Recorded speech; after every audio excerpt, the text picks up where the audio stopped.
two that I was involved in this year. Excuse me, Aaron, I can't see if I push the red button. That's okay.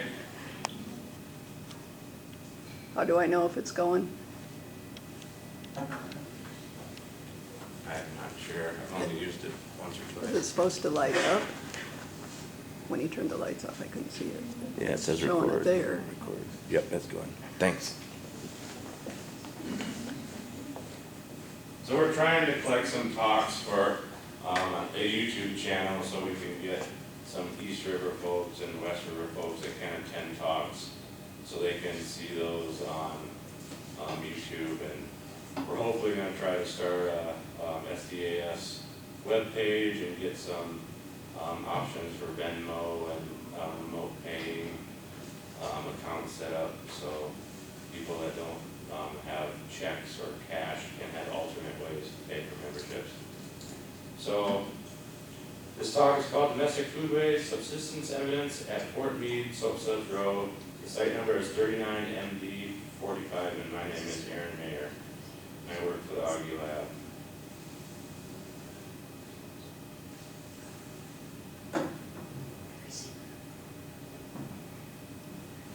So the abstract is, during the field seasons of 2022 and 2023, excavations were conducted at 39MD0045, also known as Soapsuds Row, according to a children's novel map called Blue Ribbons for Meg.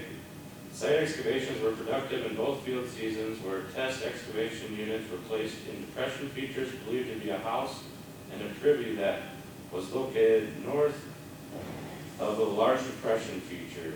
Excavations proved historic research and supposition to be correct, as a portion of the privy that was excavated and a portion of the larger featured depression produced many historic period artifacts, late 1800s to early 1900s.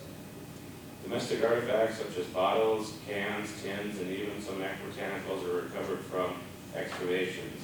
Preliminary field identifications indicated possible Rubus, SP is species, raspberry or blackberry seeds were recovered from the privy, and the privy is outhouse feature, and a partially charred Cucurbita SP seed testa squash or pumpkin was uncovered from near the bottom of the artifact concentration in a larger depression feature. Identifiable bottles and a few cans indicate domestic use of medicine, jarred and canned foods, and beer. A point sample was taken from the privy to be processed through flotation at Augustana Archaeology Lab, and the results of analysis of this sample will be presented. The history of some of the identifiable bottles and other historic artifacts are giving insights into commerce, trade, foodways, and subsistence practices of the inhabitants of Soapsuds Row at Fort Meade. So this is the tents we use to kind of protect us during excavations from the sun and the heat that's out there. You can see Matopaha, Bear Butte to the northeast behind, that's a sacred landmark for the Lakota and other American Indians. That photo was taken in the field by Paul Horsted. You got a pretty good photographer here. Yeah, someone shared that photo with me, and then I put it in there and gave him some credits.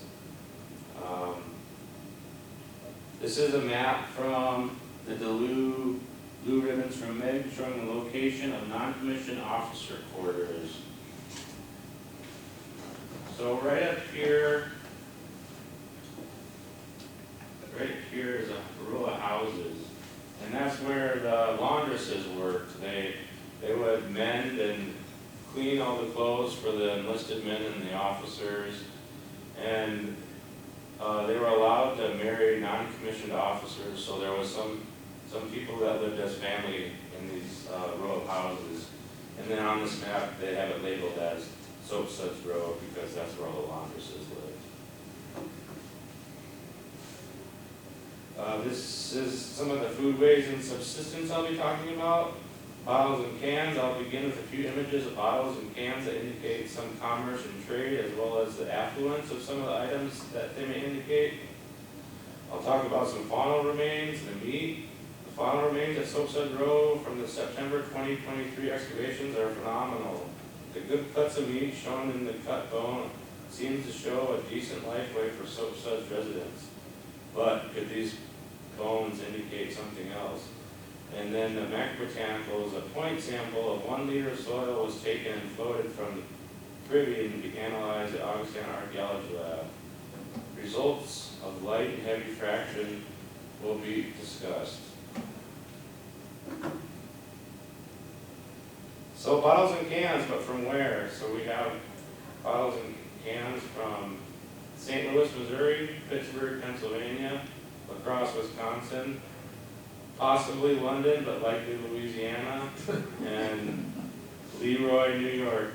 So here you can see Shiloh's consumption cure bottle. That's one of the artifacts we recovered from Unit 6.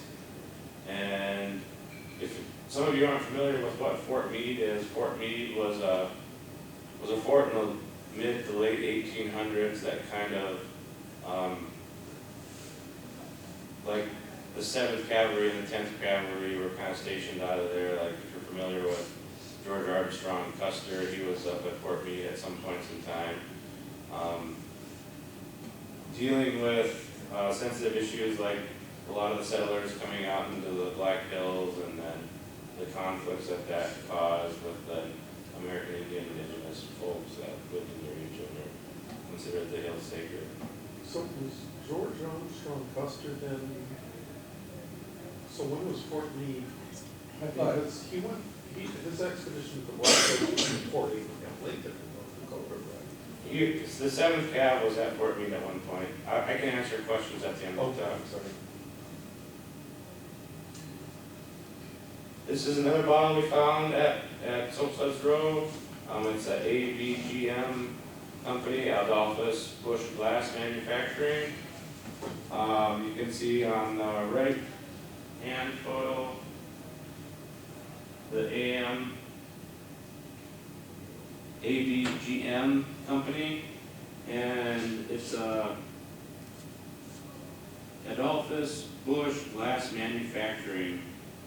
It's a brandy finish, and it was likely from 1836 to 1892, and historical archaeology website from BLM had it dated from 1892 to possibly 1916. In 1879, the company becomes Anheuser-Busch, and we had 2 of these intact bottles in the Unit 6 artifact concentration. So other bottles, these bottles were found in 2022. The MG Mark Wright beer bottle was from Missouri Glass Company in St. Louis. The bottle on the right with the A and DH mark was produced in Pittsburgh at a factory owned by Alexander Chalmers and his brother David Chalmers. So these are indications of the people at this site were consuming some bottled beer that was coming into Soapsuds at that point in time. This was an interesting bottle we found intact in Unit 6. I don't know, it was about 40 to 50 centimeters below surface. You can kind of see a little bit of a label right here. So we have this kind of interesting app now that archaeologists can utilize. It's called 80 Stretch. So here are some, we found out it was a chow chow bottle. So the different applications of the different light can bring out different parts of the label. And so like in the center one, you can see it as kind of a multicolored frequency, and you can see parts of the label coming out. And then on the right hand side, you can see other parts of the label. And the chow chow history, I found one of these bottles on eBay, $35. the bottle right here, you can see on the bottom here says London, but another colleague of mine thought it was, the company was located down in Louisiana in that time period. But you can see these other bottles kind of have the same morphology as the last ones.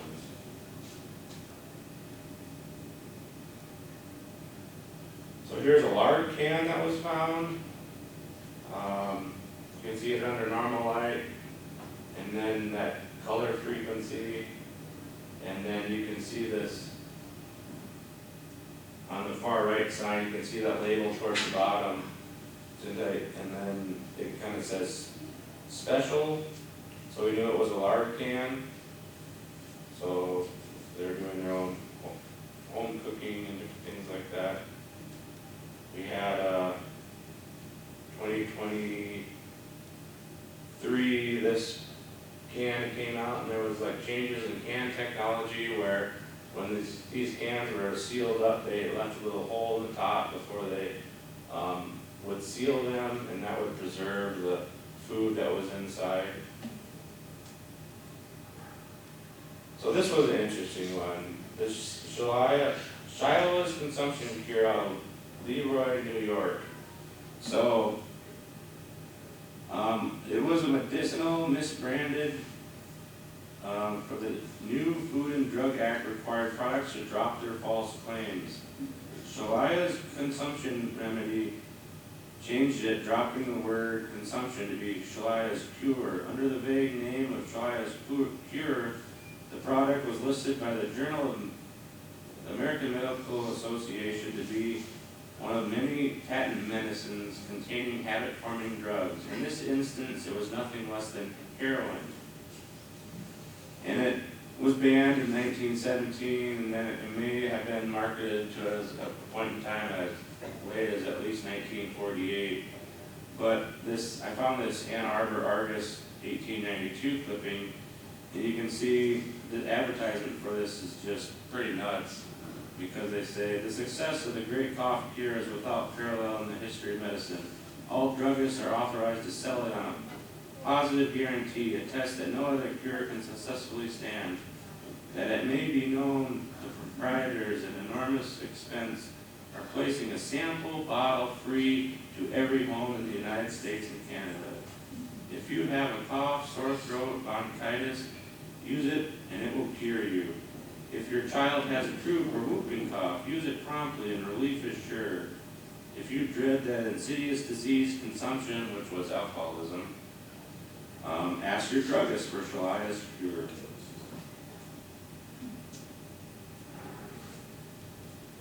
So here's some of the faunal remains, the meat excavated from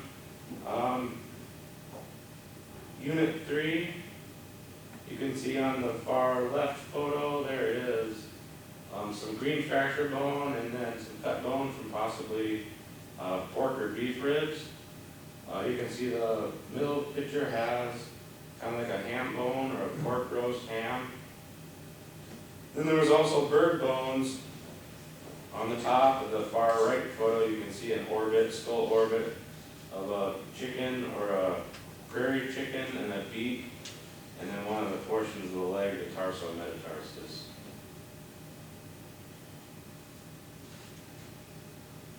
You can also see really good cuts of meat. I mean, some of you might recognize these from steaks and pork chops. Like, these are half-inch thick, nice cuts of meat. Steak, they could be steak or pork. We didn't have a faunal archaeologist really look at these yet, just because they were excavated right at the beginning of September and we haven't had time to analyze everything yet. In the middle photo, you can see someone had a really sharp bone saw. So these are cut, there's no jagged edges. Are the residents consuming this meat or are they collecting the bones? So why so much bone and such prime cuts? Could it be bones saved from the officer or enlisted men quarters? Could the laundresses be boiling down the bone to render fat and grease to make soap? We had a weird kind of feature that was called, everybody called funky foam. It was like this hard concrete, like almost like carbonate, that was lumped in the ground. And they thought that that was perhaps from some of the processing of soap. And we're not quite sure yet. It's been sent off for chemical analysis to see if we can figure out what kind of byproducts it is. But I have a photo of that funky foam later, I think.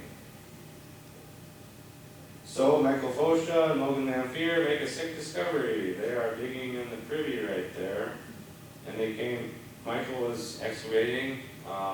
Logan Lamphere found a small little 1/4-inch seed about a level or two above where Michael found these seeds. So I'm looking at them through a loop right here. And initially I thought they were often tuna seeds, like from prickly pear fruits. You can eat those and collect those on the prairie. Since it had these little divots and dents, as you can see on the picture on the right. But when I did some more research, when I got back to the cabin later that night, I realized that it was likely Rubus, SP, fructosa would be blackberry, but they could be raspberry seeds that were collected from the wild. And that was found in excavation unit 3 between 95 and 100 centimeters below datum. So when those seeds were found, you could see them with the naked eye. They were about the size of like a BB for a BB gun. The soil matrix surrounding the seeds was collected for flotation, which we call a point sample. The sample was collected on September 3rd, 2023. The sample was floated at Augustana Archaeology Lab by bucket method on October 12th, 2023. And I sorted and did data entry on the 16th of October at Augustana. So I didn't have a lot of time to do analysis before the Plains conference, and we'll try to get some of this analyzed. But this is what we did. We did the bucket flotation method, where the picture on the right, you'll see we have the 1 liter of soil in the bucket. We fill it's about a 2-gallon bucket. We fill it about 3/4 full, agitate it with a spoon, mix it, all the seeds and the carbonized material floats to the top. And then you can see Maggie, she wondered if the privy sample had smelled, and I did a test whiff, and it didn't, it just smelled like soil. But that's a kind of a neat picture of Maggie smelling the privy dirt. And then in the far right picture, you can see me pouring the light fraction off slowly and catching that material in cheesecloth. And then where that would later dry, and then the samples would be sorted later. So the heavy fraction, whatever's left in the bucket that didn't float out, usually do the bucket flotation method 2 or 3 times, and then dump out the rest of the soil into the stream, and then we wash it, and we wash all the light fraction, or all the dirt out of the heavy fraction, and there's still some artifacts that are caught in the 1/8-inch stream there. And there's a picture of Danny and I'm showing her some of there's some eggshell and other small artifacts, some fragmentary green bone and things in that, and some pieces of glass too in that heavy fraction sample. So here's the data sheet. Excuse me. We had Cucurbita, so squash seeds. We had Brassiaceae, which is the cabbage family. Quinopods, which is modern goosefoot, which I didn't know the testa could survive over 100 years in the ground, which was kind of interesting to me, because I knew they could remain viable in the ground for 40 years and still grow. But I didn't know how long they could last in the archaeological record. We had some starchy tissue, parenchyma, that's like tubers, potatoes, or roots leave a kind of material that you can identify, and we call it parenchyma. And we had some barley, which is the grass family Poaceae, and we had some burnt wood, and then some unknowns and unidentifiables. the density of these seeds were really easy because it was only 1 liter of soil, so density is how many seeds per liter of soil, so all of those in that column, that's the density of seed per liter of soil for that sample. And ubiquities are how many times a taxa or species is found in different samples. So there's only 1 sample, so it's really easy. The ubiquity is 100% or 1. So here you can see the Chenopodium album seeds. They're about 1 millimeter wide on the left picture. In the center picture, you can see the parenchyma. It's burned, starchy tissue. And then we had fragments of peach pit. So a peach pit apricot that was also discarded in the privy, and we had 9 fragments of that. N is the number below that we had in that sample. So about 11 pieces of parenchyma and 12 Chenopodium album. I think those were modern. We also had, interestingly, which I didn't say about chow chow. Chow chow is still a material or still a food stuff that's made today and popular in the South and the Southeast. But a lot of the times it was like pickles, pickled items. And so interestingly enough, I found these mustard seeds that were possibly, could be from the chow chow bottle. Because as you know, some people drink the leftover brine from pickles. And then the center photo is a charred barley seed. So not really sure how that got into the picture, but I have some ideas in another slide. And then Alan Johnson found this intact burnt pumpkin or squash seed in Unit 6. So the heavy fraction turned out we found one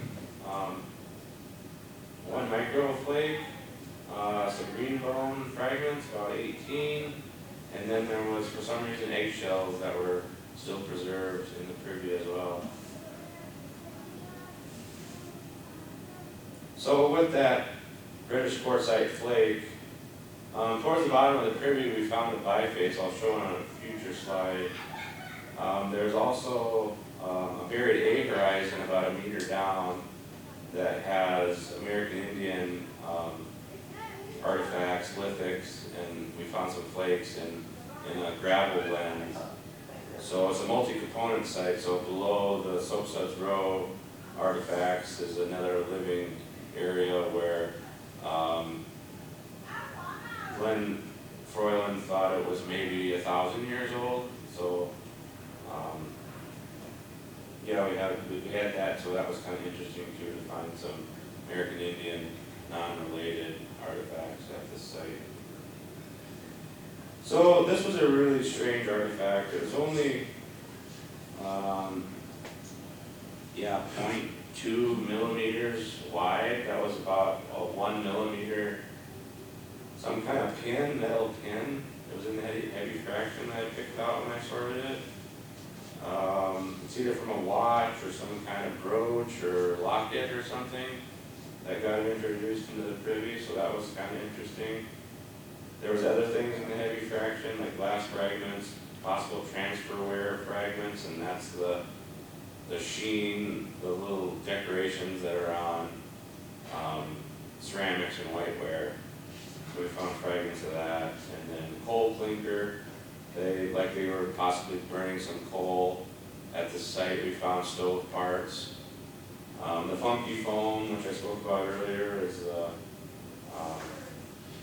leftover possibly from soap manufacture or some kind of process of doing cleaning.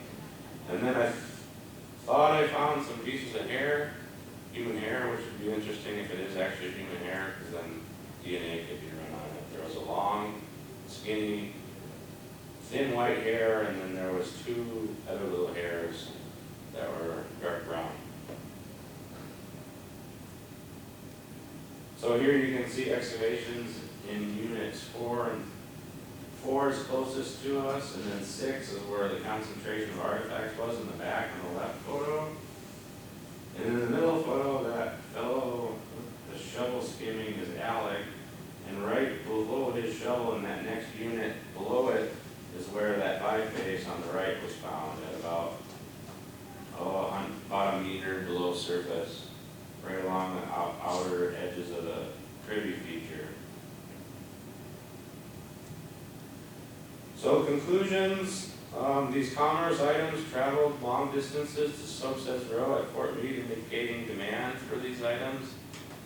It shows some affluence of the women and the families that lived in Soapsuds Row. There's quality goods. They had money to buy beer and have beer bottles and the consumption gear, possible watch or locket parts. These quality cuts of meat, where we're not sure if they're coming from Fort Meade or if they're buying these cuts of meat themselves.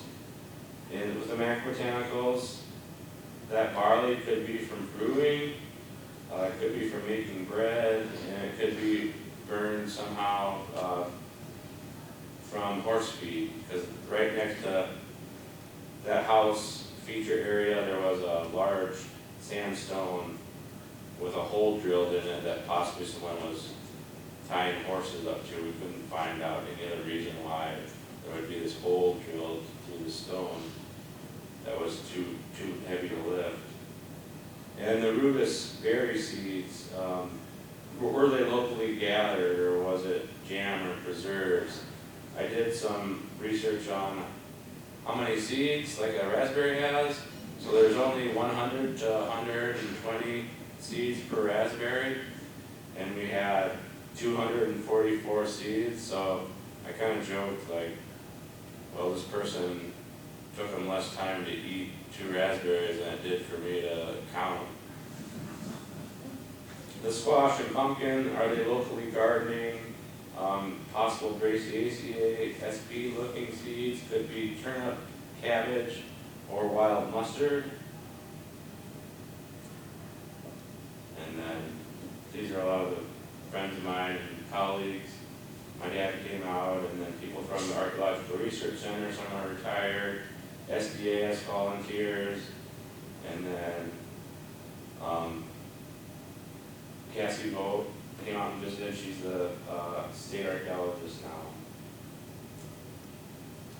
And then I referenced Sundstrom and Burgess for some of this talk, and then giving thanks to all these people that are involved in this project. There was a huge number of people that participated, volunteered their time.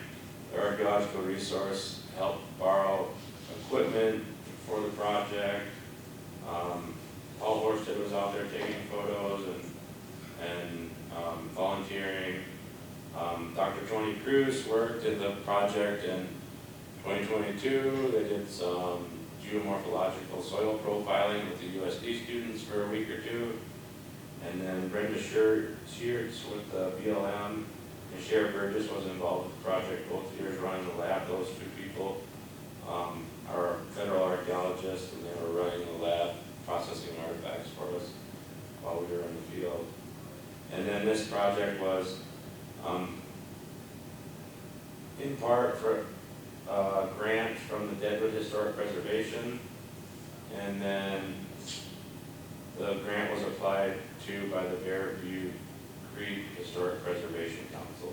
And then we stayed at the Ross and Logan Lamphere campgrounds at Lamphere Ranch, so I'd like to thank all of those people. So, and that's about all I have.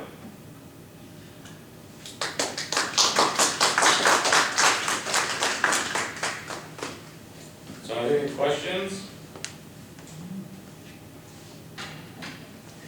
On any of that? Yeah, what's up, Jim? I really don't, I'd be willing to bet, not the farm, but a small portion of it, that Fort Meade wasn't established until